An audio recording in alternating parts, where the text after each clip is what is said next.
Hello everyone, this is Rishu and I welcome you to this platform Rishu science academy, जहां हम आज discuss करेंगे BPSC की सीरीज। ये सीरीज स्टार्ट करने वाली हूं आज मैं।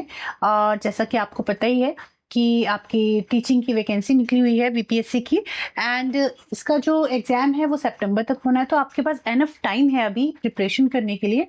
और आज हमारा डे फर्स्ट होगा इसी तरह से टॉपिक वाइज इंक्लूडिंग आपके पीवाईक्यूज। ठीक है, टॉपिक करेंगे फिर पीवाईक्यूज करेंगे। जितने भी पीवाईक्यू आपके आए हुए हैं इस चैप्टर से रिलेटेड, पर्टिकुलर टॉपिक से रिलेटेड, वो हम डिस्कस करेंगे एंड में। ठीक है, तो चलिए स्टार्ट करते हैं अपनी आज की क्लास। एंड हमारा आज का फर्स्ट लेक्चर बेस्ड होगा सेल पे, कोशिका पे, और बाइलिंगुअल लेके चलेंगे, इंग्लिश हिंदी दोनों मीडियम में लेके चलेंगे। एंड आई होप कि आपको क्लासेस अच्छी लगेंगी। इसके अलावा एक दो क्लासेस आप पूरा कंप्लीट करके देखिए, उसके बाद ही आप डिसाइड करना कि आपको समझ में आ रहा है नहीं आ रहा है। अगर आपको क्लास समझ में नहीं आ रही है तो आप मुझे कमेंट करके जरूर बताना, अगर कुछ चेंजेस करने होंगे तो आई डू अकॉर्डिंगली। ठीक है, तो चलिए स्टार्ट करते हैं अपनी आज की क्लास। और ये नोट्स आपको मेरे Telegram channel Rishu science academy पे मिलेंगे। इसका लिंक दे दूंगी मैं डिस्क्रिप्शन में, वहां से भी आप ज्वाइन कर सकते हो। ठीक है, चलिए। तो हमारा आज का टॉपिक है सेल। इसमें हम प्लांट सेल और एनिमल सेल दोनों ही डिस्कस करेंगे। तो कोशिका के बारे में इंग्लिश हिंदी दोनों मीडियम में लेके चल रही हूँ। ठीक है, बाइलिंगुअल होगी ये क्लास आपकी। तो चलिए स्टार्ट करते हैं without wasting time. And cell क्या होता है, कोशिका क्या होती है, आपको पता है हमारी जो बॉडी है it is made up of cell. हमारा जो शरीर है वो सेल से बना हुआ है। जैसे एक घर बनाते हैं ना, तो घर किससे बनता है? ईंट से बनता है। उसी तरह हमारी बॉडी, तो ब्रिक जो है ना, ब्रिक एक घर का फंक्शनल यूनिट है ना। उसी तरह जो सेल है, हमारी जो बॉडी है वो पर्टिकुलर सेल से बनी हुई है। तो मतलब सेल से टिश्यू बनते हैं, टिश्यू से ऑर्गन बनेगा, ऑर्गन से ऑर्गन सिस्टम बनेगा। तो इस तरह से पूरी चेन होती है एक। तो जो पर्टिकुलर एक फंक्शनल यूनिट है उसे कहेंगे सेल। जो है हमारी बॉडी का फंक्शनल यूनिट है, क्योंकि सेल से टिश्यू, टिश्यू से ऑर्गन, ऑर्गन से ऑर्गन सिस्टम, फिर ऑर्गन सिस्टम से लिविंग ऑर्गेनिज्म बनते हैं।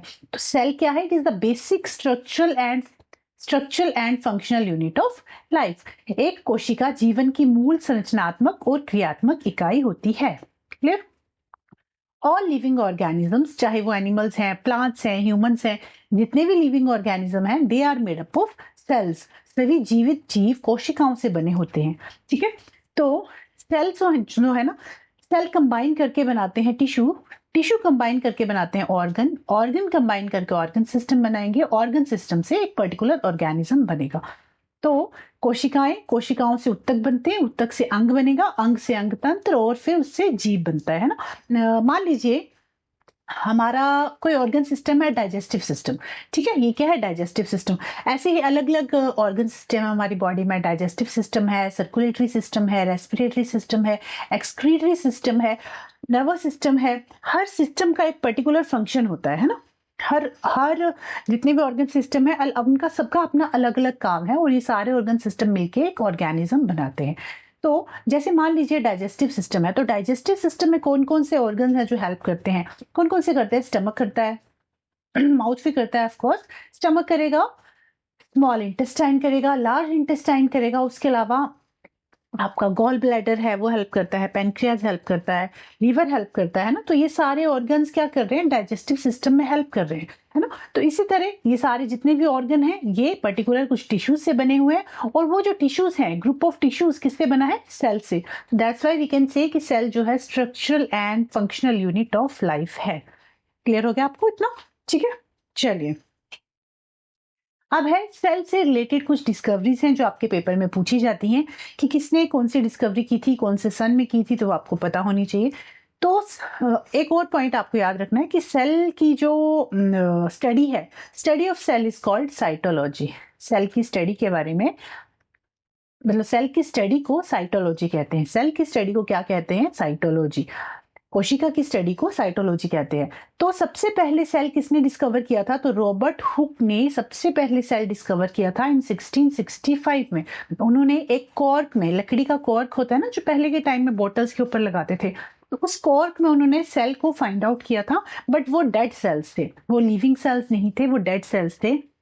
तो अगर एग्जाम में आपसे पूछा जाता है कि डेड सेल को सबसे पहले किसने डिस्कवर किया, तो आंसर होगा, ऑप्शन होगा रॉबर्ट हुक। ऑप्शन क्वेश्चन आता है कि सबसे पहले सेल की डिस्कवरी किसने की, तब भी आपका जो ऑप्शन होगा रॉबर्ट हुक ही होगा, ठीक है। उसके अलावा अगर आपसे पूछ लिया जाता है कि लिविंग सेल में सबसे पहले सेल की डिस्कवरी किसने की, तो एंटन वैन ल्यूनहॉक ने सबसे पहले लिविंग सेल की डिस्कवरी की थी। उन्होंने एक पोन्ड वाटर को देखा था, मतलब एक पोन्ड वाटर तो नहीं बट पोन्ड वाटर को उन्होंने अंडर द माइक्रोस्कोप चेक किया था, जिसमें उन्होंने छोटे छोटे लिविंग सेल्स देखे थे। तो ये स्टडी उन्होंने की थी 1674 में। क्लियर। रॉबर्ट हुक ने डिस्कवरी की थी 1665 में, और रॉबर्ट हुक को फादर ऑफ साइटोलॉजी भी कहा जाता है, ठीक है। साइटोलॉजी का जनक भी कहा जाता है किसको, रॉबर्ट हुक को। तो मृत कोशिका में रॉबर्ट हुक ने 1665 में कोशिका की खोज की, उन्हें साइटोलॉजी का जनक भी कहा जाता है। फर्स्ट पॉइंट क्लियर हो गया। सेकंड पॉइंट है, एंटन वैन ल्यूनहॉक ने पोन्ड वाटर में 1674 में सेल की डिस्कवरी की थी, वो जीवित कोशिका थी। एंटन वैन ल्यूनहॉक 1674 में तालाब के पानी में जीवित कोशिकाओं का अवलोकन किया। सेकंड पॉइंट क्लियर हो गया। थर्ड है, न्यूक्लियस किसने डिस्कवर किया था। न्यूक्लियस क्या होता है, सेल क्या होता है, साइटोप्लाज्म क्या होता है, वो अभी मैं आगे बताऊंगी, ठीक है। अभी बेसिक बेसिक चीजें सुनते जाओ।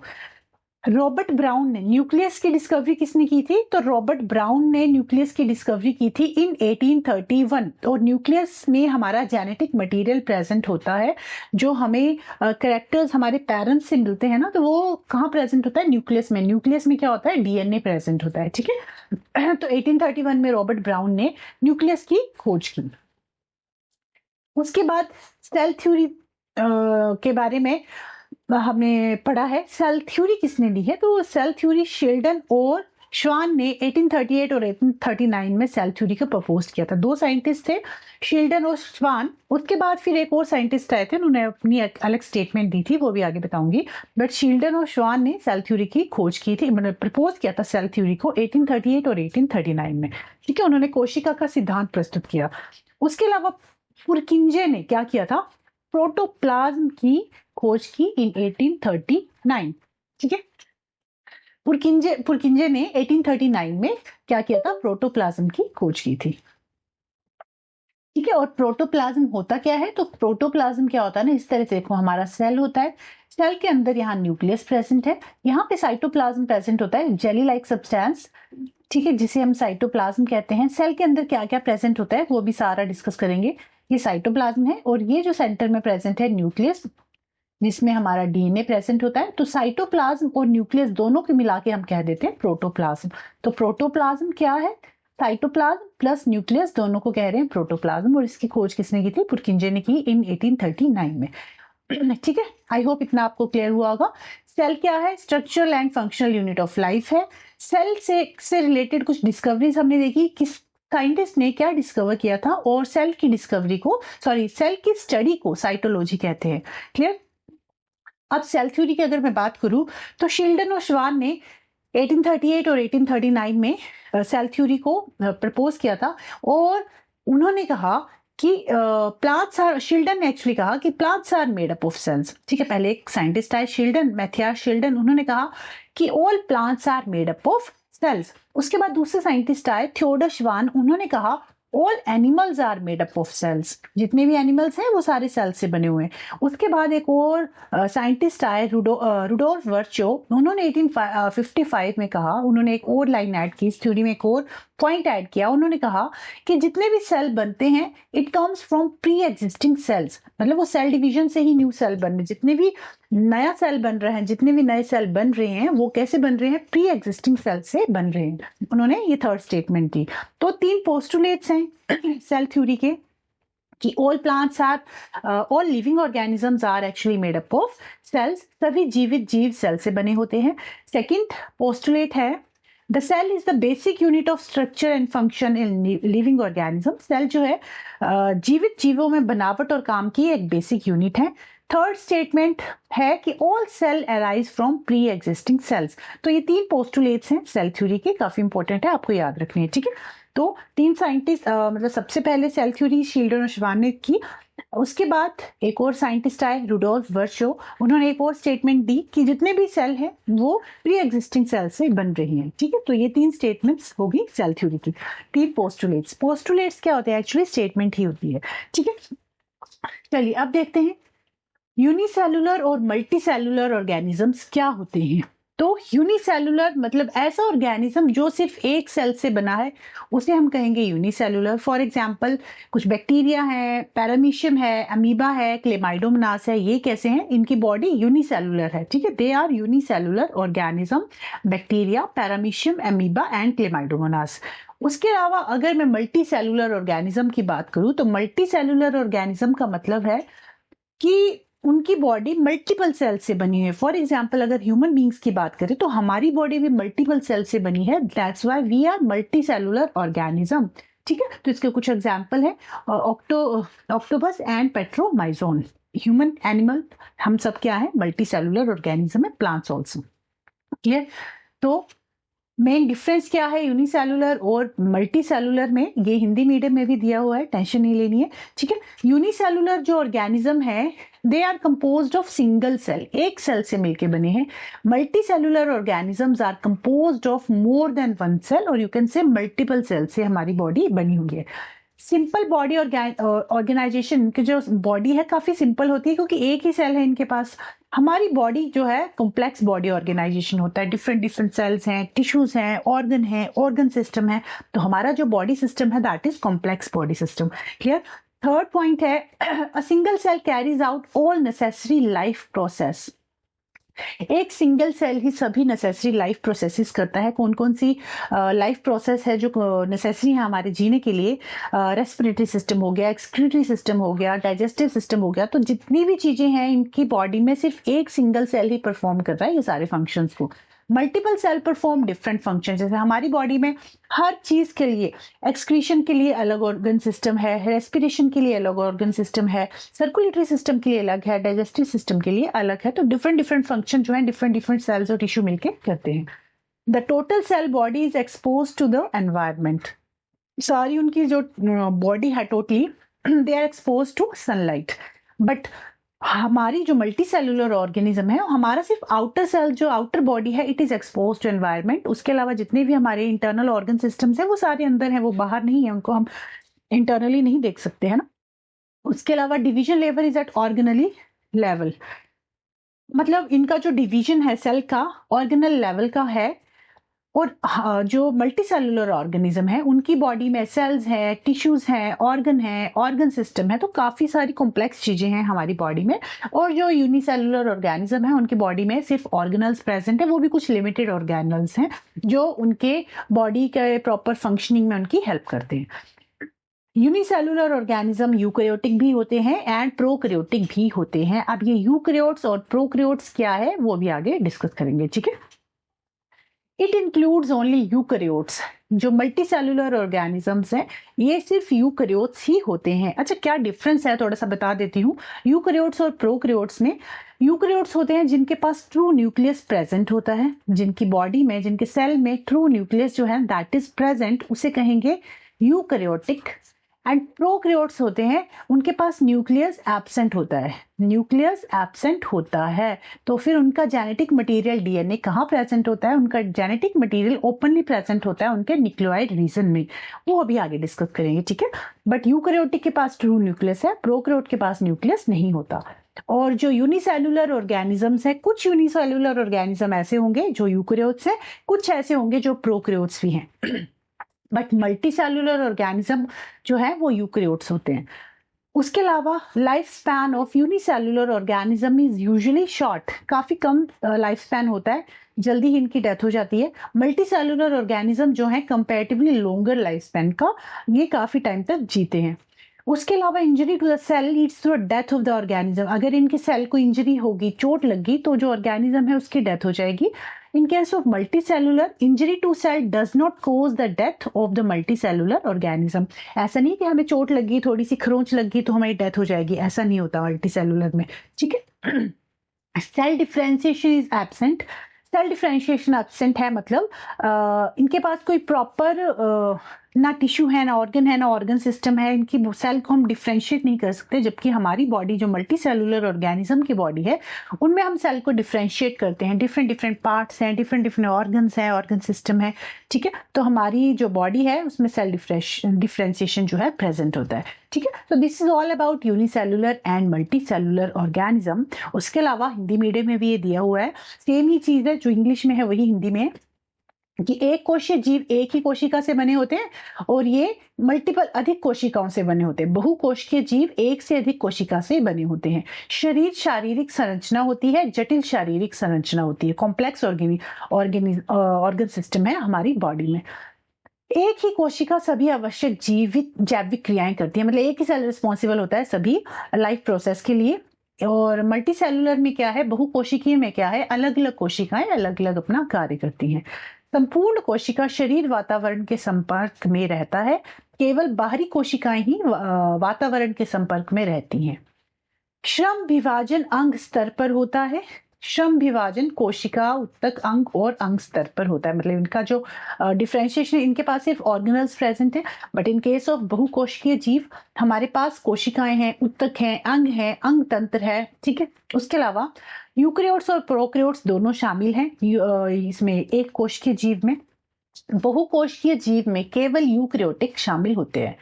एक कोश के जीव का जीवन काल सामान्यतः छोटा होता है, बहुकोश के जीवों का जीवन काल तुलनात्मक रूप से लंबा होता है। कोशिका को चोट लगने से जीव की मृत्यु हो जाती है, जबकि बहुकोशिकीय जीव में ऐसा नहीं होता। किसी एक कोशिका को चोट लगने से बहुकोशिकीय जीव की मृत्यु नहीं होती। मतलब डिपेंड करता है कि ज्यादा ही चोट लग जाए, एक्सीडेंट हो जाए, वो अलग चीज है, बट छोटी सी खरोंच आने पे भी डेथ नहीं होती किसी पर्सन की। कोशिका विभेदन अनुपस्थित होता है, इसमें कोई कोशिका विभेदन नहीं है, ना सेल है, ना टिश्यू है, ना ऑर्गन है, ना ऑर्गन सिस्टम। उसके अलावा बहुकोशिकीय जीव जो है कोशिका विभेदन उपस्थित होता है। तो आई होप ये क्लियर हुआ होगा कि what are unicellular, what are multi cellular organisms, और इनके एग्जाम्पल आपको याद रखने हैं। यूनिसेलुलर के आपको पता होने चाहिए, मल्टी सेलुलर के तो आपको याद रहेंगे, बट यूनिसेलुलर के एग्जाम्पल आप याद कर लेना, बैक्टीरिया, पैरामीशियम, एमीबा और chlamydomonas, they are unicellular organisms.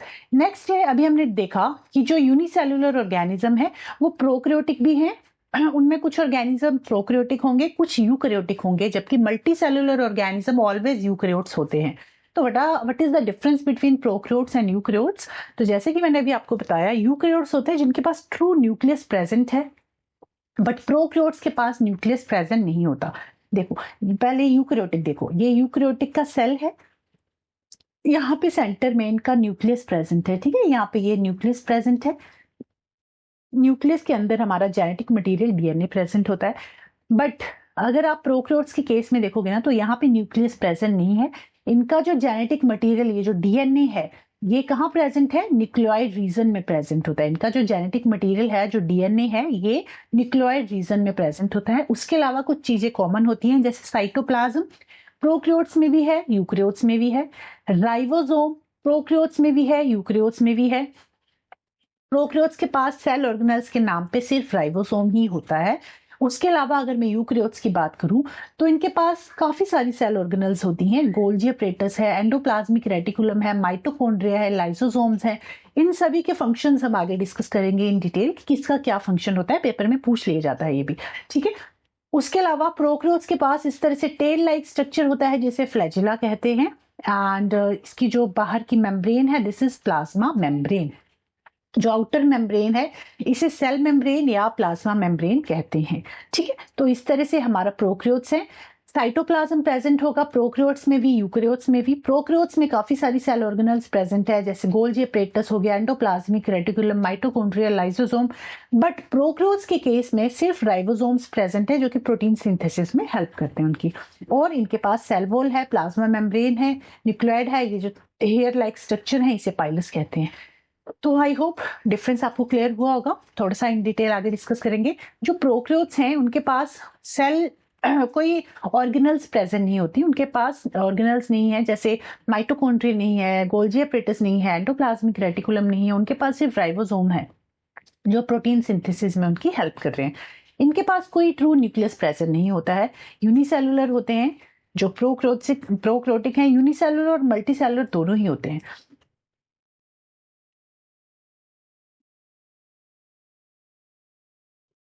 नहीं सॉरी, मतलब जो यूनिसेलुलर है ना, कुछ यूनिसेलुलर ऐसे होंगे जो प्रोकैरियोटिक हैं, कुछ यूनिसेलुलर मतलब प्रोकैरियोटिक और यूकैरियोटिक दोनों ही होते हैं यूनिसेलुलर ऑर्गेनिजम्स।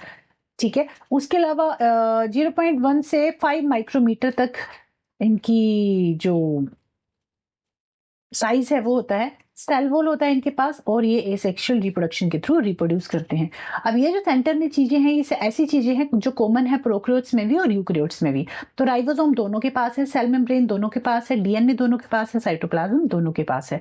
ठीक है, यूकैरियोट्स की बात करूं तो contain membrane bound organelles, different organelles present होती हैं, ट्रू न्यूक्लियस प्रेजेंट होता है। यूनिसेलुलर और मल्टी सेलुलर दोनों ही होते हैं। जो यूकैरियोटिक होते हैं ना, वो यूनिसेलुलर भी होंगे, मल्टी सेलुलर भी होंगे।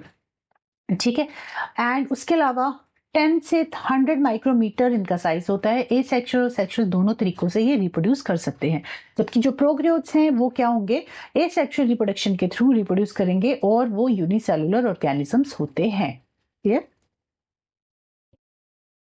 ठीक है, तो ये कुछ मेन डिफरेंस हो गए। उसके अलावा हिंदी मीडियम में दे रखा है मैंने कि प्रोकैरियोट्स जो होते हैं, झिल्ली के घिरे अंगक नहीं होता है इनमें। प्रोकैरियोट्स में वास्तविक केंद्रक नहीं होता है, कोशिकीय होते हैं।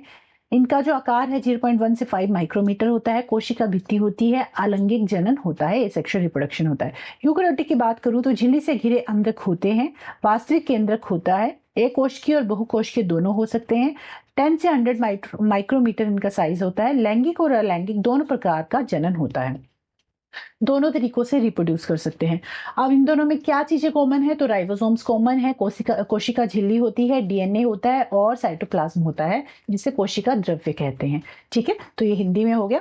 तो आई होप इतना आपको क्लियर हुआ होगा कि यूकैरियोटिक क्या होते हैं और प्रोकैरियोटिक ऑर्गेनिजम्स क्या होते हैं। ठीक है, अब मेन डिफरेंस हम करेंगे, what is the difference between plant cell और एनिमल सेल, और दोनों ही यूकैरियोटिक है, बट इनमें कुछ मेन डिफरेंस है। कुछ चीजें ऐसी हैं जो प्लांट सेल के पास है, कुछ चीजें ऐसी हैं जो एनिमल सेल के पास है, कुछ कुछ तो दोनों के पास कॉमन है, बट कुछ कुछ चीजें कॉमन नहीं है।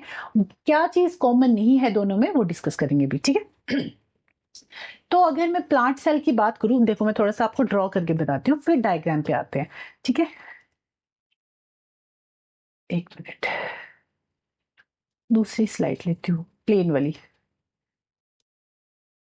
देखिए, प्लांट सेल और एनिमल सेल दोनों ही यूकैरियोट हैं, बट कुछ डिफरेंस है दोनों में। क्या डिफरेंस है, तो पहले अगर मैं प्लांट सेल की बात करूं, अगर मैं प्लांट सेल की बात करूं तो प्लांट सेल के पास ना, देखो इस तरह से उनकी बॉडी सेल है। ठीक है, इस तरह से सेल है, इनके पास न्यूक्लियस प्रेजेंट है, बट इनका न्यूक्लियस ना एक्चुअली सेंटर में नहीं होता, साइड में होता है, पेरिफेरी में होता है। यस, इनका न्यूक्लियस यहाँ पे साइड में प्रेजेंट होता है प्लांट सेल में।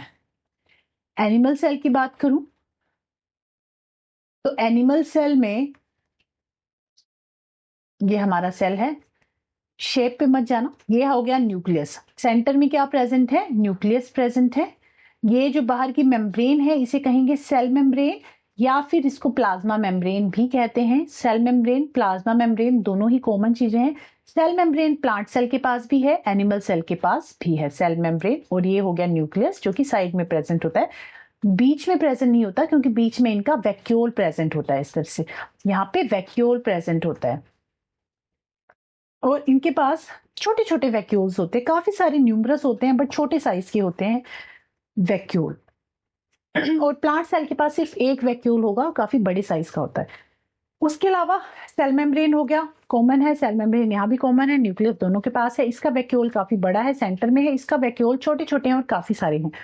और इसके अलावा यहाँ पे साइटोप्लाज्म प्रेजेंट है, एक जेली लाइक सब्सटेंस प्रेजेंट है जिसे कहते हैं साइटोप्लाज्म, जो कि प्लांट सेल और एनिमल सेल दोनों में प्रेजेंट है। साइटोप्लाज्म, ये हो गया हमारा साइटोप्लाज्म। साइटोप्लाज्म, उसके अलावा एक मेन डिफरेंस है प्लांट सेल और एनिमल सेल में, वो क्या है कि प्लांट सेल जो है इनके पास सेल वॉल होती है। इनके पास क्या होती है, सेल वॉल होती है। सेल वॉल जो कि प्लांट सेल को हाइपोटोनिक सॉल्यूशन में फटने से बचाती है। मान लीजिए आपने सेल को हाइपोटोनिक सॉल्यूशन में डाल दिया। अब हाइपोटोनिक सॉल्यूशन क्या है, देखो 3 तरह के सॉल्यूशन होते हैं, hypotonic, hypertonic and isotonic solution. Hypotonic solution ऐसा सॉल्यूशन होता है जिसके सराउंडिंग में, मान लीजिए आपके पास ये सेल है, सेल के सराउंडिंग में जो सॉल्यूशन है इसके पास ज्यादा अमाउंट में सॉल्वेंट प्रेजेंट है, ज्यादा अमाउंट में वाटर प्रेजेंट है as compare to this cell, तो क्या होगा, ये जो हमें पता है जो सब्सटेंसेस हैं हायर कंसंट्रेशन से लो कंसंट्रेशन की ओर मूव करते हैं, तो जितना भी वाटर है वो सेल के अंदर चला जाएगा। अब क्या होगा, ये सेल स्वेल कर जाएगा, फूल जाएगा, जैसे हम किशमिश डालते हैं ना पानी में भीगने का, तो सुबह तक आप देखते हो किशमिश फूल जाती है ना, बट वो बर्स्ट नहीं करती। वो बर्स्ट क्यों नहीं करती, क्योंकि उसके सराउंडिंग में सेल वॉल प्रेजेंट होती है जो उसको बर्स्ट करने से बचा लेती है। और ये जो सेल वॉल है ना, ये एक हार्ड और रिजिड स्ट्रक्चर होता है जो सेल को फटने से बचाता है, ठीक है। वो उसकी सेल वॉल को एज इट, वो उसकी cell wall as it is रहेगी, वो रिजिड है, उसका इतना स्ट्रक्चर रिजिड है कि वो फटेगा नहीं, वो अपनी जगह से हिले डुलेगा नहीं। अंदर की चीजें जो है श्रिंक और स्वेल हो सकती हैं, बट सेल वॉल को कुछ नहीं होगा, वो एज इट इज रहेगी। तो सेल वॉल जो है ना प्लांट्स की, वो प्लांट्स को प्रोटेक्ट करती है, हाइपोटोनिक सोल्यूशन में फटने से बचाती है, ठीक है। बट एनिमल सेल में ऐसा नहीं है।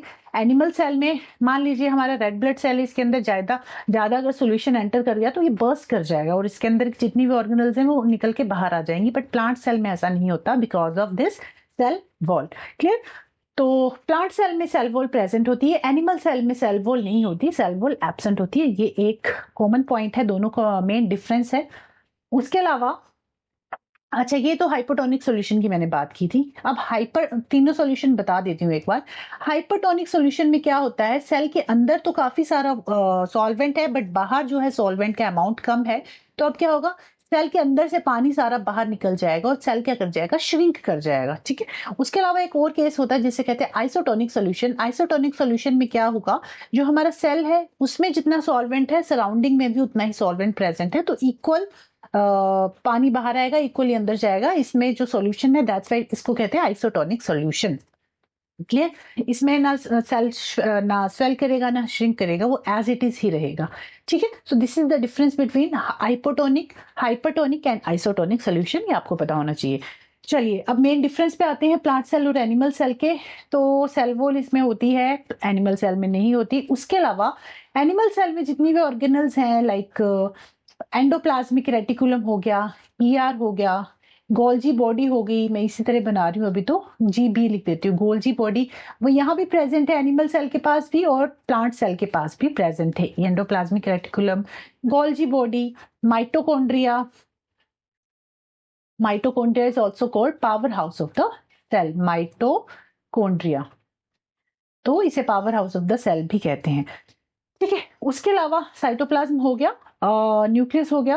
न्यूक्लियस के अंदर न्यूक्लियोलस प्रेजेंट है जो प्रोटीन सिंथेसिस में हेल्प करता है और जेनेटिक मटेरियल प्रेजेंट होता है यहाँ पे जिसे डीएनए कहते हैं। अब इसमें आपको एक चीज याद रखनी है जो क्वेश्चन बार बार पूछा जाता है, वो क्वेश्चन ये है कि प्लांट सेल और एनिमल सेल में या सिर्फ एक सेल में भी आप याद रख लो कि कौन सी ऐसी सेल है, सेल का ऐसा कौन सा पार्ट है जो डबल मेम्ब्रेन है, ठीक है, जिसके पास डबल मेम्ब्रेन्स हैं।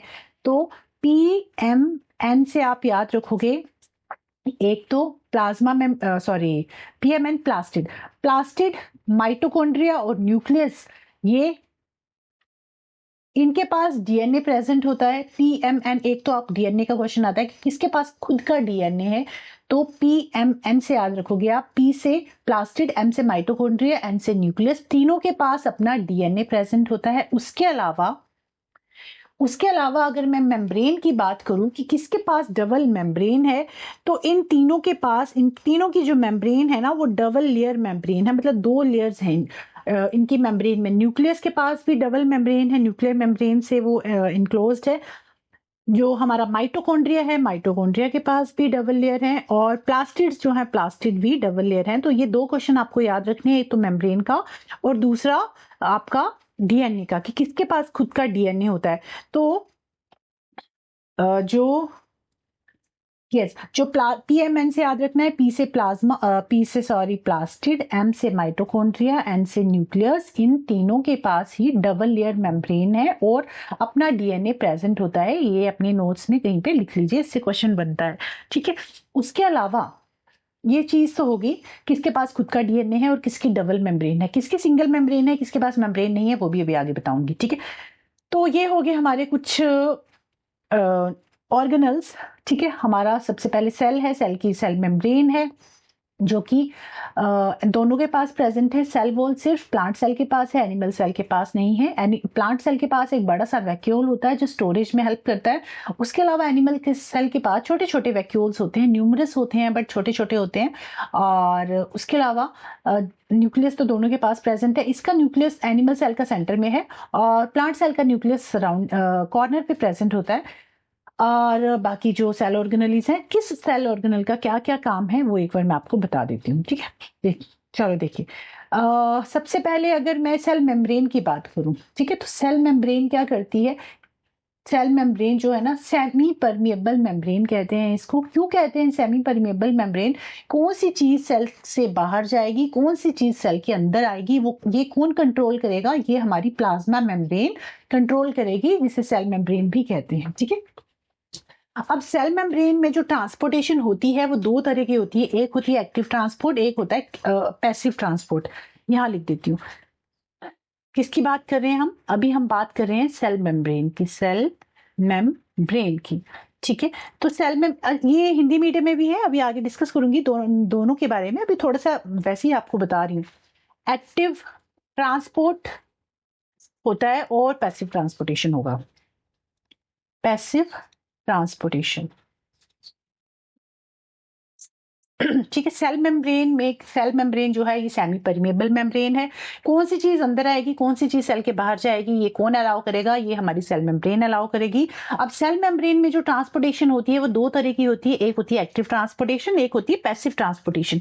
एक्टिव ट्रांसपोर्टेशन में क्या होता है, जो सब्सटेंसेस हैं लोअर कंसंट्रेशन से हायर कंसंट्रेशन की ओर मूव करेंगे, लोअर कंसंट्रेशन से हाई कंसंट्रेशन की ओर मूव करेंगे, हायर कंसंट्रेशन की तरफ। और इसमें ज्यादा एनर्जी रिक्वायर्ड होती है as compare to passive transport, ठीक है। एक्टिव ट्रांसपोर्टेशन में लोअर कंसंट्रेशन से हायर कंसंट्रेशन की ओर चीजें मूव करेंगी। पैसिव ट्रांसपोर्टेशन में क्या होगा, हायर कंसंट्रेशन से लोअर कंसंट्रेशन की ओर चीजें मूव करेंगी। हायर, जैसे मान लीजिए बाहर पानी ज्यादा है, अंदर सेल के अंदर पानी कम है, तो बाहर से अंदर की ओर मूव करेगा। जहां पे पानी ज्यादा है वहां से जहां पानी कम है वहां की तरफ मूव करेगा। तो हायर कंसंट्रेशन से लोअर कंसंट्रेशन की ओर चीजें मूव करती हैं पैसिव ट्रांसपोर्टेशन में, ठीक है। और इसमें लेस एनर्जी रिक्वायर्ड होती है as compare to active transportation. अब अगर पैसिव ट्रांसपोर्टेशन की बात करूं तो पैसिव ट्रांसपोर्टेशन जो है ना, यहां लिख देती हूँ। पैसिव ट्रांसपोर्टेशन जो है दो तरह का होता है। एक होता है डिफ्यूजन, और एक होता है ऑस्मोसिस। एक होता है हमारा ऑस्मोसिस। अब डिफ्यूजन में क्या है, कोई भी सब्सटेंस हाई कंसंट्रेशन से लो कंसंट्रेशन की ओर ही मूव करेगा, बट, ठीक है। तो जो डिफ्यूजन है, डिफ्यूजन लिक्विड और गैसेस दोनों में होता है। डिफ्यूजन लिक्विड में भी होगा, गैसेस में भी होगा, लिक्विड और गैसेस दोनों में ही होगा। बट ऑस्मोसिस की बात करें तो ऑस्मोसिस सिर्फ लिक्विड में होती है, ठीक है। और डिफ्यूजन जब होगा तो इसके लिए मेम्ब्रेन की जरूरत नहीं है। Semi permeable membrane is not necessary. But osmosis के केस में सेमी परमिएबल मेम्ब्रेन वो नेसेसरी है। सेमी परमिएबल मेम्ब्रेन नेसेसरी है। और डिफ्यूजन में जैसे मान लीजिए जो आपने मान लो आपने डीओ को स्प्रे किया है ना, तो एक रूम से दूसरे रूम तक उसकी खुशबू चली गई, तो वो क्या है, थ्रू डिफ्यूजन हुआ वो, है ना। बट ऑस्मोसिस क्या है, ऑस्मोसिस जैसे सेल के अंदर, जैसे आप किशमिश वाला मैंने आपको एग्जांपल बताया था कि किशमिश के अंदर पानी भर जाता है, वो स्वेल कर जाती है। तो ये किसका एग्जांपल है, ऑस्मोसिस का एग्जांपल है, जहां वाटर हायर कंसंट्रेशन से लो कंसंट्रेशन की ओर मूव कर रहा था। तो that is the example of osmosis, है ना। और ऑस्मोसिस में क्या हो रहा था, ऑस्मोसिस सिर्फ वाटर मॉलिक्यूल्स के केस में होती है। मतलब ऑस्मोसिस में वाटर मॉलिक्यूल ही अंदर जाएगा या बाहर आएगा, हायर कंसंट्रेशन से लो कंसंट्रेशन की तरफ। बट डिफ्यूजन जो है ना, diffusion occur both in gases and liquids, और ऑस्मोसिस सिर्फ वाटर के केस में हो रही है। जैसे मान लीजिए कार्बन डाइऑक्साइड ऑक्सीजन को सेल का एक्सचेंज हो रहा है, तो दैट इज थ्रू डिफ्यूजन। वो डिफ्यूजन के थ्रू ही होता है। जैसे हमारे बॉडी में रेस्पिरेशन प्रोसेस में जब जो हमारी कैपिलरीज होते हैं वहां पे क्या होता है, कैपिलरीज को बाहर से जब ऑक्सीजन आई तो अंदर एंटर की, तो हाई कंसंट्रेशन से लो कंसंट्रेशन की ओर जाती है, और उसके बाद जब कार्बन डाइऑक्साइड हमारी बॉडी रिलीज करती है तो कार्बन डाइऑक्साइड बाहर चली जाती है अपने हाई कंसंट्रेशन से लो कंसंट्रेशन की ओर, ठीक है। तो ये हमारे रेस्पिरेटरी सिस्टम में भी होता है डिफ्यूजन। तो डिफ्यूजन एक्चुअली लिक्विड और गैसेस दोनों में हो रहा है। ऑस्मोसिस सिर्फ लिक्विड के केस में ही होता है। और इसमें सेमी परमेबल मेम्ब्रेन को होना जरूरी है, और डिफ्यूजन के केस में सेमी परमेबल मेम्ब्रेन को होना जरूरी नहीं है। For example spreading of perfume and diffusion का एग्जांपल हो गया spreading of perfume. Perfume spray किया आपने तो वो एक रूम से दूसरे रूम तक जो खुशबू गई, that is the example of diffusion. और ऑस्मोसिस क्या है, जैसे मैंने किशमिश वाला एग्जांपल दिया था, वो एग्जांपल है ऑस्मोसिस का। ठीक है, तो ये हो गया डिफ्यूजन और ऑस्मोसिस की ट्रांसपोर्ट प्रोसेस। इसमें हमने ये देखा कि किस तरह से ट्रांसपोर्टेशन हो रही है प्लांट्स में, what is active transport, what is passive transportation. तो डिफ्यूजन और ऑस्मोसिस दोनों ही पैसिव ट्रांसपोर्टेशन के टाइप्स हैं, एग्जांपल्स हैं एक्चुअली। क्लियर? तो एक्टिव ट्रांसपोर्टेशन क्या है, पैसिव ट्रांसपोर्टेशन क्या है, आई होप आपको समझ में आया होगा। अब कौन से सेल ऑर्गेनल का क्या फंक्शन है वो थोड़ा सा मैं आपको बता देती हूँ, फिर उसके बाद फिर नेक्स्ट अपना चलेंगे नेक्स्ट स्लाइड पे। एक मिनट, एक एक्स्ट्रा स्लाइड ले लूं। देखो, सबसे पहले सेल मेम्ब्रेन का फंक्शन मैंने आपको बता दिया, सेल मेम्ब्रेन ट्रांसपोर्टेशन में हेल्प करती है ना। उसके बाद आ गया सेल वॉल। तो सेल वॉल से प्लांट सेल में है, एनिमल सेल में है नहीं, जो कि रिजिडिटी प्रोवाइड करती है सेल को। सेल वॉल जो है प्लांट सेल को रिजिडिटी प्रोवाइड करती है, और हाइपोटोनिक सॉल्यूशन में सेल को फटने से बचाती है कौन, cell wall, in case of plant cell.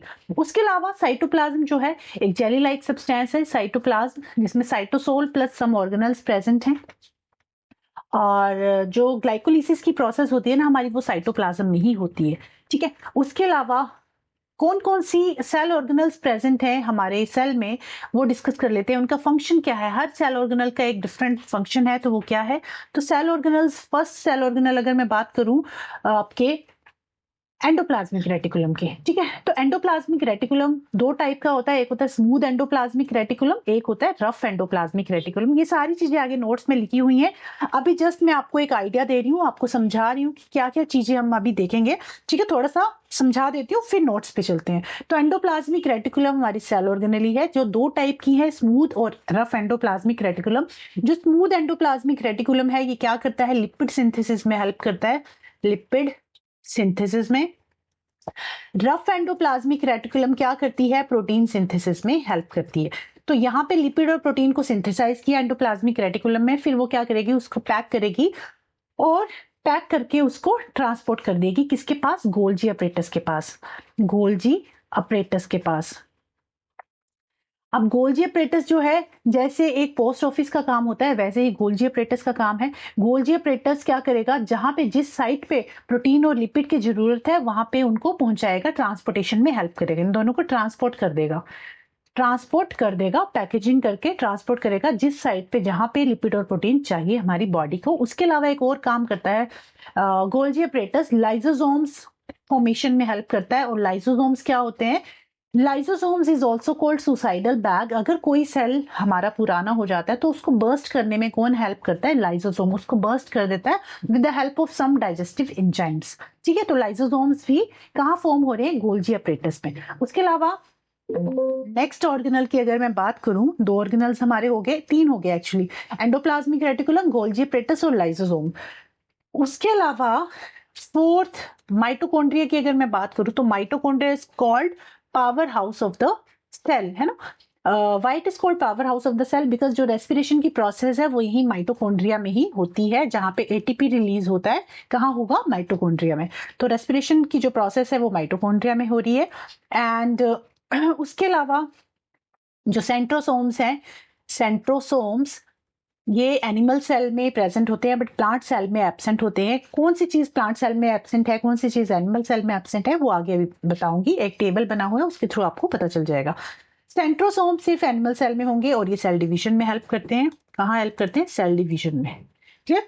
तो ये कुछ कुछ इंपॉर्टेंट सेल ऑर्गेनल्स थी, इनका हमने फंक्शन देखा, कौन सी ऑर्गेनल क्या काम करती है। ठीक है, चलिए फिर अब चलते हैं अपनी स्लाइड्स पे। ठीक है, सेल वॉल हमने देख लिया, सेल वॉल क्या है, सिर्फ प्लांट सेल में प्रेजेंट है और ये रिजिड होता है। अच्छा हाँ, एक और चीज आपको बता दूं कि सेल का कौन कौन सा पार्ट जो है वो लिविंग है, कौन कौन सा नॉन लिविंग है।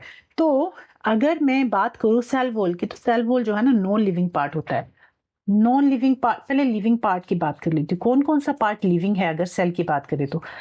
लिविंग पार्ट,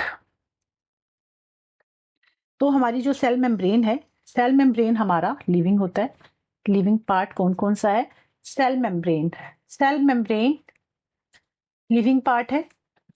उसके अलावा माइटोकॉन्ड्रिया लिविंग पार्ट है।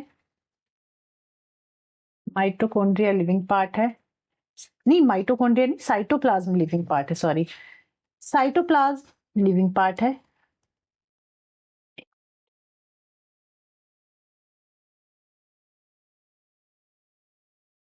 सेल मेम्ब्रेन, न्यूक्लियस और साइटोप्लाज्म ये हमारे लिविंग पार्ट हैं।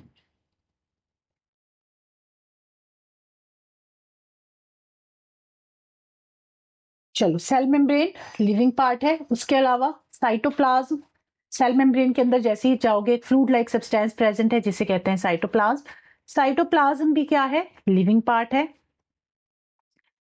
और न्यूक्लियस, न्यूक्लियस भी living part of the cell है। ठीक है, तो कौन कौन सा लिविंग पार्ट है, सेल मेम्ब्रेन लिविंग है, साइटोप्लाज्म लिविंग है, न्यूक्लियस लिविंग है। पेपर में ये भी पूछा जा सकता है कि प्रोटोप्लाज्म लिविंग है या नॉन लिविंग। तो प्रोटोप्लाज्म क्या है, एक्चुअली साइटोप्लाज्म और न्यूक्लियस से मिलकर जो बना है उसको कह रहे हैं प्रोटोप्लाज्म। तो प्रोटोप्लाज्म भी क्या है, living part of the cell है। तो ये तीन पार्ट्स लिविंग है, सेल मेम्ब्रेन, साइटोप्लाज्म और न्यूक्लियस। ठीक है, प्लांट सेल में भी और एनिमल सेल में भी ये तीनों सेल जो है लिविंग पार्ट हैं। उसके अलावा जितने भी पार्ट्स हैं, जितने भी हमारे सेल ऑर्गेनेल्स हैं, like endoplasmic reticulum, mitochondria, Golgi bodies, lysosome, ये सारे पार्ट्स जो हैं नॉन लिविंग पार्ट्स होते हैं सेल के। ये तभी परफॉर्म करेंगे जब ये सेल के अंदर है, अगर सेल के बाहर है तो ये कोई फंक्शन परफॉर्म नहीं करेंगे। That's why it is called non living part of the cell. ठीक है, और सेल वॉल भी हमारी नॉन लिविंग पार्ट होती है। ठीक है, सेल वॉल भी नॉन लिविंग पार्ट है। तो ये मेन चीज याद रखनी है, तीन पार्ट सिर्फ लिविंग पार्ट हैं सेल के, उसके अलावा बाकी सारी चीजें नॉन लिविंग है। और आपको क्या याद रखना है, डीएनए वाला मैंने बता दिया था कि किसके पास अपना डीएनए होता है, तो पीएमएन के पास अपना डीएनए है। और पीएमएन के पास ही, सॉरी, पीएमएन मतलब पी से प्लास्टिड, एम से माइटोकॉन्ड्रिया, एन से न्यूक्लियस। पीएमएन के पास अपना डीएनए है और डबल लेयर मेम्ब्रेन होती है। अब कौन सा ऐसा सेल है, क्वेश्चन में ये पूछा जाता है कि कौन सा ऐसा सेल का पार्ट है जो सिंगल मेम्ब्रेन है जिसके पास। तो सिंगल मेम्ब्रेन किसके पास है, एंडोप्लाज्मिक रेटिकुलम, ये नोट डाउन कर लेना कहीं पे। Endoplasmic reticulum, Golgi body, lysosome and vacuole. ये क्या है, सिंगल मेम्ब्रेन है। उसके अलावा डबल मेम्ब्रेन अभी मैंने पीछे बताया था, जिसके पास अपना डीएनए है ना, वो सारे डबल मेम्ब्रेन है। जिसके पास भी अपना डीएनए है वो डबल मेम्ब्रेन है। तो किसके पास अपना डीएनए है, पीएमएन के पास। पी से प्लास्टिड, एम से माइटोकॉन्ड्रिया, एन से न्यूक्लियस। शॉर्ट में लिख रही हूँ मैं, पीछे बता के आई हूँ, शॉर्ट में लिखा है। पी से प्लास्टिड, एम से माइटोकॉन्ड्रिया, एन से न्यूक्लियस, ये डबल मेम्ब्रेन स्ट्रक्चर है। उसके बाद ऐसा कौन सा पार्ट है जिसके पास मेम्ब्रेन ही नहीं है, जिसके पास मेम्ब्रेन ही नहीं है। अच्छा हाँ, वैक्यूल जो है ना, सिंगल मेम्ब्रेन है, it is surrounded by tonoplast. तो वैक्यूल सिंगल मेम्ब्रेन है, डबल मेम्ब्रेन नहीं है। अब कौन सा पार्ट है जिसके पास मेम्ब्रेन ही नहीं है, ठीक है, जिसके पास अपनी मेम्ब्रेन है ही नहीं, तो राइबोसोम्स के पास कोई मेम्ब्रेन नहीं है। राइबोसोम, सेंट्रियोल और न्यूक्लियस। राइबोसोम, सेंट्रियोल जो सेल डिवीजन में हेल्प करते हैं, राइबोसोम प्रोटीन सिंथेसिस में, और न्यूक्लियोलस भी सेल के अंदर, न्यूक्लियस के अंदर प्रेजेंट होता है जो प्रोटीन सिंथेसिस में ही हेल्प करता है, न्यूक्लियोलस। तो इन तीनों के पास कोई मेम्ब्रेन नहीं है, ये आपको याद रखना है। ठीक है, राइबोसोम, सेंट्रियोल्स और न्यूक्लियोलस। ठीक है, आरसीएन आरसीएन आरसीएन। पीएमएन के पास क्या है, डबल मेम्ब्रेन है। आरसीएन के पास क्या है, नो मेम्ब्रेन है। और जिसके पास सिंगल मेम्ब्रेन है वो आपको, जितनी भी हमारी ऑर्गेनल्स हैं वो सारी क्या है, सिंगल मेम्ब्रेन है। ठीक है, चलिए, तो ये हो गया कि किसके पास सिंगल मेम्ब्रेन है, किसके पास डबल मेम्ब्रेन है, किसके पास मेम्ब्रेन नहीं है। तो ये हो गया हमारा एक इंपॉर्टेंट कॉन्सेप्ट। अच्छा, अब आइए, सेल मेम्ब्रेन हमने देख लिया। सेल मेम्ब्रेन क्या है, सेल वॉल क्या है, एक रिजिड और नॉन लिविंग पार्ट है, present outside the cell membrane in certain cells, plant cells में एक्चुअली, प्लांट सेल में प्रेजेंट है, फंगस में प्रेजेंट है, बैक्टीरिया में प्रेजेंट है। It is absent in animal cells, animal cells में ये एब्सेंट होता है। उसके अलावा प्लांट सेल, फंगस और बैक्टीरिया में सेल वॉल प्रेजेंट होती है। अच्छा, एक बैक्टीरिया ऐसा है जिसके पास सेल वॉल प्रेजेंट नहीं होती, वो एक्सेप्शन है और वो पेपर में पूछा जाता है, तो वो है आपका माइकोप्लाज्मा। वो भी आगे डिस्कस करेंगे। ठीक है, इसका क्वेश्चन भी आया हुआ है आपके एक प्रीवियस ईयर, वो भी देखेंगे। पीपीएलओ कहते हैं जिसको, माइकोप्लाज्मा। तो उसके पास सेल वॉल नहीं होती है, अदरवाइज बैक्टीरिया, फंगस और प्लांट सेल तीनों के पास सेल वॉल प्रेजेंट है। ये हिंदी मीडियम में है। कोशिका भित्ति एक कठोर निर्जीव बाहरी आवरण है जो कुछ कोशिकाओं में कोशिका झिल्ली के बाहर पाई जाती है। ये कहाँ पाई जाती है, प्लांट सेल्स में, पादप कोशिकाओं में, कवक में, जीवाणु में, ये जंतु कोशिकाओं में अनुपस्थित होती है। क्या? सेल वॉल, कोशिका भित्ति। उसके अलावा जो सेल वॉल है उसका कॉम्पोजिशन, जैसे प्लांट की जो सेल वॉल है, ये भी इंपॉर्टेंट क्वेश्चन है, इंपॉर्टेंट लिख लो, ये भी आपको पता होना चाहिए। प्लांट की सेल वॉल है, it is made up of cellulose. Fungus की cell wall is made up of chitin. Bacteria की cell wall is made up of peptidoglycan. ये इंपॉर्टेंट है, आपको पता होना चाहिए। सेल वॉल के क्या क्या फंक्शंस हैं? It gives shape to the cell, provide protection, prevent bursting of the cell in hypotonic solution, अभी बताया था, provide mechanical strength to cell. ठीक है, और ये हिंदी में है कि क्या क्या कॉम्पोजिशन, कौन सा सेल, जैसे प्लांट सेल है तो किससे बना होता है? सेलुलोज से बना होता है। कवक, फंगस जो है काइटिन से बनी होती है इसकी सेल वॉल। जीवाणु की जो सेल वॉल है पेप्टाइडोग्लाइकिन से बनी होती है। और इनके क्या क्या फंक्शन है, क्या क्या कार्य हैं? कोशिका को आकार प्रदान करता है, कोशिका की सुरक्षा करता है, अल्प परासरी घोल मतलब हाइपोटोनिक सॉल्यूशन में कोशिका को फटने से रोकती है, कोशिका को यांत्रिक मजबूती प्रदान करती है। कौन? Cell wall. ये हो गया सेल वॉल के बारे में। अब सेल मेम्ब्रेन बता के आई हूं क्या है, इसको प्लाज्मा मेम्ब्रेन भी कहते हैं। थिन फ्लेक्सिबल आउटर कवरिंग है that surrounds the cell. It separate the cell's internal environment from the external environment. बाहर के और अंदर के सराउंडिंग को, जैसे ये सेल के अंदर का है वातावरण और ये बाहर का वातावरण है, तो ये जो प्लाज्मा मेम्ब्रेन है ये सेंटर में प्रेजेंट है, ये बाहर के और अंदर के सेल के एनवायरनमेंट को सेपरेट आउट कर रही है। इसका जो स्ट्रक्चर है, it is made up of phospholipid bilayer, double layer of lipids होता है। ये लिपिड्स और प्रोटीन से मिलकर बना हुआ है। डबल लेयर ऑफ लिपिड्स है, इसमें प्रोटीन्स एम्बेडेड होते हैं। It is extremely thin and visible only under a microscope. उसके अलावा हिंदी मीडियम में कोशिका झिल्ली, जिसे प्लाज्मा झिल्ली भी कहते हैं, एक पतला लचीला बाहरी आवरण है जो कोशिका को चारों ओर से घेरे रहता है। ये कोशिका के आंतरिक वातावरण को बाहरी वातावरण से अलग करती है। इसकी जो संरचना है, जो स्ट्रक्चर है, इट इज फोस्फोलिपिड बाइलेयर से बना है। फोस्फोलिपिड द्विपरत है, यानी लिपिड की दोहरी परत होती है और प्रोटीन इस लिपिड परत के अंदर धंसे होते हैं। ये अत्यंत पतली होती है, केवल सूक्ष्मदर्शी के नीचे ही दिखाई देती है। क्लियर? उसके अलावा क्या क्या फंक्शंस हैं सेल मेम्ब्रेन के? तो सिलेक्टिवली परमिएबल है, allow only specific substance to enter and leave the cell, protection, protect the cell from external environment, help to maintain the shape of the cell, transport of substances, दो तरह की transportation हमने देखी, diffusion, osmosis, movement from high to lower concentration. Osmosis में movement of water through a semi permeable membrane, that is called osmosis. ठीक है, अब ये हिंदी में है कि चयनात्मक प्रागम्यता है, ये केवल विशेष पदार्थों को ही कोशिका में प्रवेश करने और बाहर जाने देती है। ये कोशिका को बाहरी वातावरण से सुरक्षित रखती है।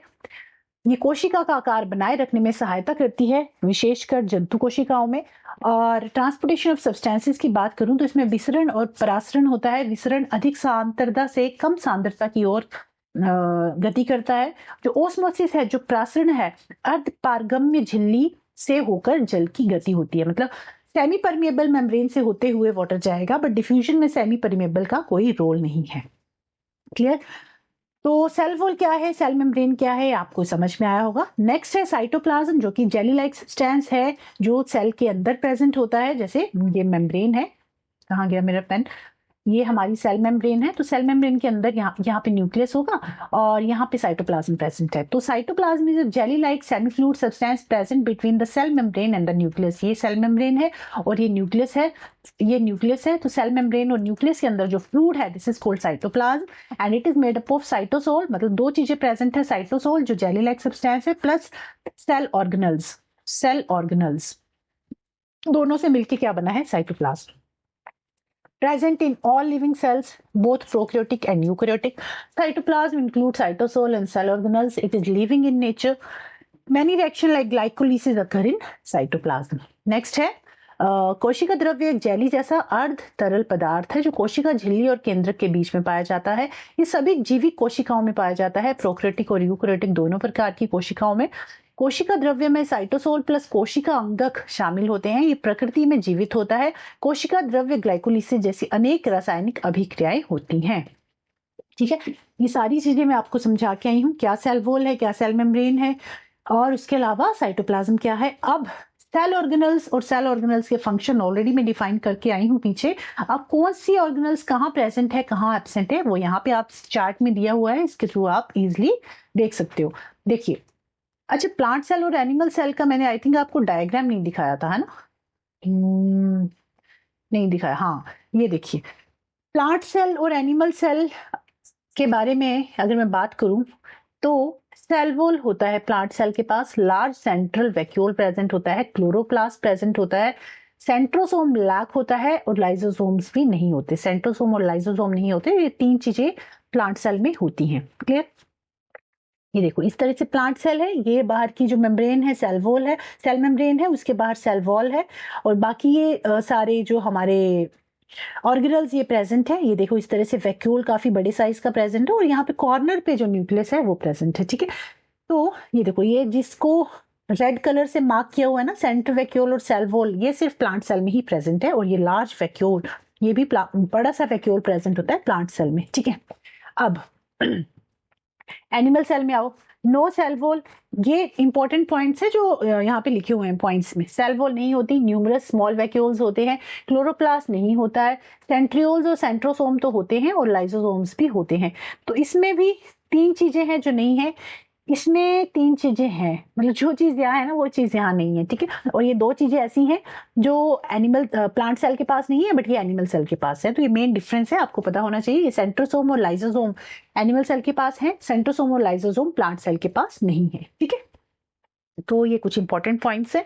चलिए, डायग्राम हो गया क्लियर। ये सारी बाकी इस तरह से एम्बेडेड होती हैं सेल ऑर्गेनल्स, हर सेल ऑर्गेनल का एक अपना डिफरेंट फंक्शन है। देखो ये सेल मेम्ब्रेन, ये गोल्जी एपरेटस, ये वैक्यूल है, ये माइटोकॉन्ड्रिया है, न्यूक्लियस इस तरह से सेंटर में प्रेजेंट है, स्मूथ एंडोप्लाज्मिक रेटिकुलम, ये न्यूक्लियस है ना, न्यूक्लियस की मेम्ब्रेन को न्यूक्लियर मेम्ब्रेन कहते हैं, और ये न्यूक्लियोलस प्रेजेंट है, राइबोसोम प्रेजेंट है, रफ एंडोप्लाज्मिक रेटिकुलम, और ये साइटोप्लाज्म। तो ये सारी चीजें ऑलरेडी मैंने आपको बता दी है। इनके बारे में थोड़ा सा और डिटेल में देख लेते हैं कि किस ऑर्गेनल का क्या फंक्शन होता है। ठीक है, टेबल की फॉर्म में करेंगे, और इंग्लिश हिंदी दोनों मीडियम में है, हिंदी में भी है इंग्लिश में भी है। सेल मेम्ब्रेन क्या करता है? Help selectively entry and exit of a substance in and out of the cell. कौन सा सब्सटेंस अंदर जाएगा, कौन सा बाहर जाएगा, ये कौन डिसाइड करेगा? हमारा सेल मेम्ब्रेन डिसाइड करता है। उसके अलावा सेल वॉल की बात करूं तो it provide protection and structural support to the cell of plants only. देखो सेल मेम्ब्रेन दोनों में प्रेजेंट है, बोथ लिखा है। सेल वॉल कहाँ प्रेजेंट है? ओनली प्लांट्स में। वैक्यूल्स दोनों में प्रेजेंट है। A membrane bound organelle filled with cell sap, they store reserve water and food material. जो वैक्यूल है वेस्ट को स्टोर करता है, वाटर को स्टोर करता है, फूड को स्टोर करता है। ठीक है, कौन? वैक्यूल। न्यूक्लियस जो है it contain genetic material, DNA और RNA, this the control centre of the cell. इसको control centre of the cell भी कहते हैं, ब्रेन ऑफ द सेल भी कहते हैं। किसको? न्यूक्लियस को। और न्यूक्लियस भी दोनों में ही प्रेजेंट है, प्लांट सेल में भी और एनिमल सेल में भी। नेक्स्ट है एंडोप्लाज्मिक रेटिकुलम। तो ये दो टाइप के हैं, एक है रफ एंडोप्लाज्मिक, एक है smooth endoplasmic reticulum. Rough endoplasmic reticulum जो है प्रोटीन सिंथेसिस और ट्रांसपोर्टेशन में हेल्प करता है प्रोटीन को, और जो rough and smooth endoplasmic reticulum है ना, ये कार्बोहाइड्रेट और लिपिड्स और स्टेरॉइड्स की सिंथेसिस में हेल्प करता है। राइबोसोम्स की बात करें तो they are the site of protein synthesis. यहाँ पे जो प्रोटीन है वो बनते हैं in a cell. Ribosome remain bound to endoplasmic reticulum और फ्री इन साइटोप्लाज्म। राइबोसोम जो है एंडोप्लाज्मिक रेटिकुलम से जुड़े होते हैं, that's why it is called rough endoplasmic reticulum. And free cytoplasm के केस में फ्रीली इस तरह से पाए होते हैं, मतलब फ्री होते हैं ये। ठीक है, तो ये भी दोनों में ही प्रेजेंट है, बोथ प्लांट्स एंड एनिमल्स। उसके अलावा ये हिंदी में है कि कोशिकांग का क्या फंक्शन, ये कोशिकांग है, ये फंक्शन है, और किस में पाए जाते हैं। तो कोशिका झिल्ली की बात करूं, सेल मेम्ब्रेन दोनों में पाया जाता है। कोशिका के अंदर और बाहर पदार्थों के चयनात्मक प्रवेश एवं निकास में सहायता करती है। सेल वॉल क्या करता है? कोशिका को सुरक्षा और संरचनात्मक द्वारा प्रदान करती है, पौधों में सहारा प्रदान करती है, सॉरी। वैक्यूल क्या करता है? रस को भरा कोशिका रस से भरा झिल्ली वध कोशिकांग, ये जल और भोजन का भंडारण करता है। इसमें वेस्ट प्रोडक्ट भी जो है स्टोर होता है। ये भी प्लांट्स और एनिमल दोनों में प्रेजेंट है। न्यूक्लियस जो है इसमें डीएनए और आरएनए हमारा अनुवांशिक सामग्री प्रेजेंट होती है, इसलिए ये कोशिका का नियंत्रण केंद्र होता है। एंडोप्लाज्मिक रेटिकुलम जिसे अंत प्रद्रव्य जालिका कहते हैं, दो प्रकार की होती है, rough endoplasmic reticulum, smooth endoplasmic reticulum. ये प्रोटीन के पैकेजिंग और परिवहन में सहायक है, और ये कार्बोहाइड्रेट, लिपिड और स्टेरॉइड का संश्लेषण करता है। राइबोसोम जो है साइट ऑफ प्रोटीन संश्लेषण का स्थल है, राइबोसोम एंडोप्लाज्मिक रेटिकुलम से जुड़े रहते हैं या फिर साइटोप्लाज्म में स्वतंत्र पाए जाते हैं। ये भी दोनों में प्रेजेंट है। इसमें सिर्फ सेल वॉल है जो प्लांट्स में प्रेजेंट है, बाकी सारी चीजें दोनों में प्रेजेंट है। उसके अलावा गोल्जी एपरेटस भी दोनों में है। गोल्जी एपरेटस क्या करता था, मैंने बताया था, एक मेम्ब्रेन बाउंड स्ट्रक्चर है। वो क्या करता है, ये इसको post office of the cell भी कहते हैं। सेल में को मॉडिफाई करेगा, पैक करेगा और ट्रांसपोर्ट करेगा प्रोटीन और लिपिड्स को, जो कि एंडोप्लाज्मिक रेटिकुलम इसके पास भेजता है। ठीक है, inside and outside the cell. Mitochondria power house of the cell कहते हैं, प्रोड्यूस एटीपी, जो कि हर सेलुलर एक्टिविटीज के लिए रिस्पॉन्सिबल है। ये भी बोथ प्लांट्स और एनिमल्स में होता है। लाइसोसोम्स जो है सुसाइडल बैग है जिसको गोल्जी एपरेटस ही फॉर्म करता है, और ये कुछ डाइजेस्टिव जूसेस सिक्रीट करता है, डाइजेस्टिव एंजाइम सिक्रीट करता है, जो सेल को बर्स्ट करने में हेल्प करती है अगर सेल बेकार हो जाए तो। ये भी दोनों में प्रेजेंट है। प्रोक्सिसोम जो है इसके पास भी कुछ डाइजेस्टिव एंजाइम्स हैं जो क्या करता है, टॉक्सिक सब्सटेंसेस को रिमूव करता है बॉडी से। पेरोक्सिसोम्स क्या करता है, टॉक्सिक सब्सटेंसेस को सेल से निकाल देता है, रिमूव करेगा। ये भी बोथ प्लांट्स और एनिमल्स में प्रेजेंट होता है। साइटोस्केलेटन जो है कॉम्प्लेक्स स्ट्रक्चर होता है, प्रोटीन फाइबर्स होते हैं। ये प्रोटीन फिलामेंट्स हैं जो कि सेल की शेप को और इंटरनल ऑर्गेनाइजेशन में हेल्प करते हैं। दोनों में ही प्रेजेंट है। क्लोरोप्लास्ट सिर्फ प्लांट्स में प्रेजेंट होता है। क्लोरोप्लास्ट एक पिगमेंट है, क्लोरोफिल, जहाँ पे फोटोसिंथेसिस की प्रोसेस होती है, तो ये सिर्फ प्लांट्स में प्रेजेंट है। सेंट्रोसोम सिर्फ एनिमल्स में प्रेजेंट होते हैं जो कि सेल डिवीजन में हेल्प करते हैं। क्लियर? तो this is all about the cell organelles. सारी सेल ऑर्गेनल्स हमारी होगी, ये हिंदी में है। गोल्जी एपरेटस क्या करता है, झिल्ली से घिरी हुई परतदार संरचनाओं की श्रृंखला जो प्रोटीन और लिपिड का संशोधन, पैकेजिंग तथा कोशिका के अंदर और बाहर उनके गंतव्य तक परिवहन में सहायता करती है, दोनों में प्रेजेंट होगा। माइटोकॉन्ड्रिया कोशिका का शक्ति गृह है, ये एटीपी के रूप में ऊर्जा उत्पन्न करता है जो कोशिका क्रियाएं के लिए आवश्यक है, दोनों में प्रेजेंट है। लाइसोसोम्स अंतःकोशिकीय पाचन स्थान तथा कोशिका पूर्ण पूर्ण चक्रण केंद्र ये हाइड्रोलिटिक एंजाइम से भरे होते हैं। अच्छा, लाइसोसोम्स ना, लाइसोसोम दोनों में प्रेजेंट होते हैं, एक फ्री दोनों में तो नहीं होते। लाइसोसोम्स ना सिर्फ एनिमल सेल में होते हैं, इसको यहाँ ठीक कर लेना, ये सिर्फ एनिमल सेल में होते हैं, प्लांट सेल में नहीं होते। लाइसोसोम्स एनिमल सेल में होते हैं। ठीक है, पेरोक्सिसोम्स एक झिल्ली से घिरी थैलीनुमा संरचनाएं जिनमें पाचक एंजाइम होते हैं, इसमें डाइजेशन एंजाइम्स होते हैं जो क्या करते हैं, विषैले पदार्थों को तोड़ने और हटाने में सहायता करते हैं। ये दोनों में होता है, प्लांट्स और एनिमल्स। साइटोस्केलेटन प्रोटीन तंतुओं का जटिल जाल होता है, कोशिका का आकार और आंतरिक संगठन बनाए रखता है, ये भी दोनों में होता है। क्लोरोप्लास्ट सिर्फ प्लांट्स में होता है जो कि जहां बस क्लोरोफिल है और फोटोसिंथेसिस की प्रोसेस यहाँ होती है। सेंट्रोसोम अगर मैं बात करूं, सेंट्रोसोम सिर्फ एनिमल सेल्स में होते हैं जो कि क्या करते हैं, सेल डिवीजन में हेल्प करते हैं। तो ये सारी एक टेबल है, क्योंकि रिवीजन के लिए काफी हेल्पफुल रहेगा ये टेबल आपके लिए, कि कौन सी चीज कौन से ऑर्गेनल का क्या फंक्शन है, आपको पता होना चाहिए कौन सा पार्ट जो है किसमें प्रेजेंट है किसमें एब्सेंट है। So this is all about this chapter. ये आपका सेल का चैप्टर हो गया कंप्लीट। अब यहाँ कुछ प्रीवियस ईयर क्वेश्चन हम लगा लेते हैं जो आपके प्रीवियस ईयर में आए हुए हैं, और ये प्रीवियस ईयर से बीपीएससी के पेपर से ही लिए हुए हैं मैंने, जिसमें 6 to 8 और 9 to 10 दोनों के क्वेश्चन लिए हुए हैं। ठीक है, चलिए। तो फर्स्ट क्वेश्चन है, the membrane surrounding the cell. Cell के जो सराउंडिंग में मेम्ब्रेन है उसको क्या कहते हैं, उसको सेल मेम्ब्रेन और प्लाज्मा मेम्ब्रेन कहते हैं। सेल मेम्ब्रेन या फिर प्लाज्मा मेम्ब्रेन। ठीक है, तो आपका जो राइट आंसर हो जाएगा that is plasma membrane, option number B, plasma झिल्ली। सेकंड क्वेश्चन है, the breakdown of pyruvate to give carbon dioxide, water and energy takes place इन।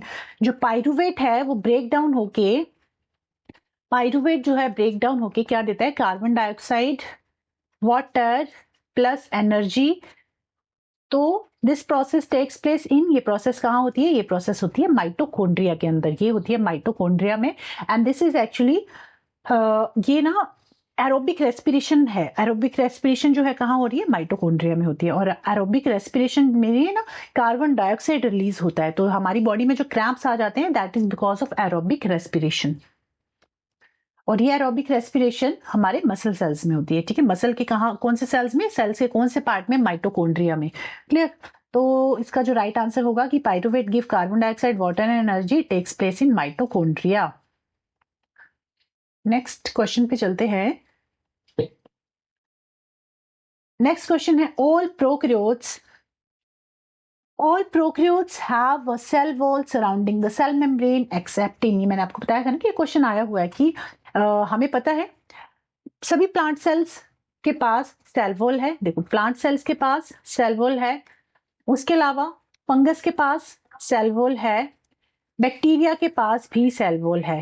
ठीक है, इन तीनों के पास अपनी अपनी सेल वॉल है, बट बैक्टीरिया के केस में एक एक्सेप्शन है, दैट इज माइकोप्लाज्मा। एक एक्सेप्शन है जो आपको याद रखना है, जिसे कहते हैं माइकोप्लाज्मा।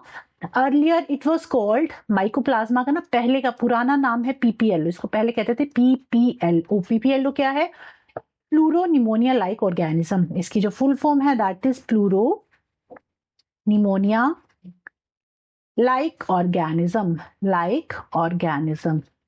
पीपीएलओ का ही मॉडिफाइड नेम है माइकोप्लाज्मा, और ये एक बैक्टीरिया है और इसके पास क्या नहीं है, इसके पास सेल वॉल नहीं होती है। तो आपका जो राइट आंसर हो गया PPLO mycoplasma, more than one of the above आपका राइट आंसर हो जाएगा। ठीक है, नेक्स्ट क्वेश्चन है, rough endoplasmic reticulum is frequently observed in the cell actively involved in, कि जो रफ एंडोप्लाज्मिक रेटिकुलम है ना वो किस चीज में इन्वॉल्व होते हैं? प्रोटीन सिंथेसिस में, सिक्रीशन में, एब्जॉर्प्शन में, या फिर मोर than one of the above? तो ये प्रोटीन सिंथेसिस में हेल्प करते हैं, प्रोटीन संश्लेषण में। ठीक है, rough endoplasmic reticulum protein synthesis में, और स्मूथ एंडोप्लाज्मिक रेटिकुलम लिपिड्स के सिंथेसिस और कार्बोहाइड्रेट के सिंथेसिस में हेल्प करते हैं, लिपिड, कार्बोहाइड्रेट और स्टेरॉइड्स के सिंथेसिस में। क्लियर? चलिए नेक्स्ट क्वेश्चन है आपका, लास्ट क्वेश्चन है ये, Which one of the following is not a function of the vacuole in plants? कौन सा एक फंक्शन नहीं है वैक्यूल का? तो वैक्यूल हमें पता है क्या करता है, स्टोरेज में हेल्प करता है, चाहे वेस्ट हो, वाटर हो, फूड हो, स्टोरेज में हेल्प करता है। तो they store toxic metabolic waste, yes. They help in the process of cell division, cell division में हेल्प नहीं करता। सेल डिवीजन में कौन हेल्प कर रहा था? सेंट्रोसोम जो है सेल डिवीजन में हेल्प करते हैं, सेंट्रोसोम जिसे सेंट्रियोल्स भी कहते हैं, ये सेल डिवीजन में हेल्प करते हैं। ठीक है, और ये एनिमल सेल्स में प्रेजेंट होते हैं। अच्छा एक बार टेबल पे देखो कि दोनों तो नहीं लिखा हुआ है टेबल पे, सेंट्रोसोम हाँ जंतु में, एनिमल सेल्स में होते हैं। उसके अलावा they help to maintain turgidity, yes. More than one of the above, नहीं, आपसे पूछा है नहीं है, नॉट अ फंक्शन। तो they help in the process of cell division, ये इसका फंक्शन नहीं है। ये कोशिका विभाजन की प्रक्रिया में सहायता करते हैं, इसका आंसर नहीं है। और यही हमारा क्वेश्चन आंसर है, क्योंकि हमसे ये पूछा था कि कौन सा फंक्शन नहीं है वैक्यूल का, तो ये वैक्यूल का फंक्शन नहीं होता। ये किसका फंक्शन होता है? ये सेंट्रोसोम का फंक्शन होता है, जिसमें 2 सेंट्रियोल्स प्रेजेंट होते हैं जो सेल डिवीजन में हेल्प करते हैं। तो आई होप आपको आज का चैप्टर समझ में आया होगा। आपको आज की क्लास कैसी लगी, अच्छी लगी, अच्छी नहीं लगी, क्या चेंजेस आप चाहते हो कि कुछ चेंजेस करूं, वो आप मुझे कमेंट करके जरूर बताना। एंड नेक्स्ट क्लास हम करेंगे ह्यूमन ब्रेन, ब्रेन के बारे में डिस्कस करेंगे। ब्रेन के 3 डिफरेंट पार्ट्स हैं, fore brain, mid brain, hind brain, सबका क्या क्या फंक्शन है, क्या क्या रोल है, उससे भी क्वेश्चन काफी पूछे जाते हैं। तो विद प्रीवियस ईयर क्वेश्चन हम वो वाला टॉपिक कर लेंगे ब्रेन का। ठीक है, नेक्स्ट चैप्टर, नेक्स्ट टॉपिक है वो आपको ब्रेन पे मिलेगा, और इसी तरह से बाइलिंगुअल लेके चलेंगे हम अपनी क्लासेस को। एंड सितंबर तक हमारे पास एनफ टाइम है, तो जितना भी सिलेबस है पूरा हम कंप्लीट करेंगे अलोंग विद देयर पीवाईक्यूज। और ये नोट्स आपको मिल जाएंगे मेरे Telegram channel Vishu science academy, तो इसका लिंक दे दूंगी डिस्क्रिप्शन में, वहां से आप ज्वाइन कर सकते हो। ठीक है, तो चलिए मिलते हैं फिर अपनी नेक्स्ट क्लास में, तब तक के लिए बाय बाय, टेक केयर।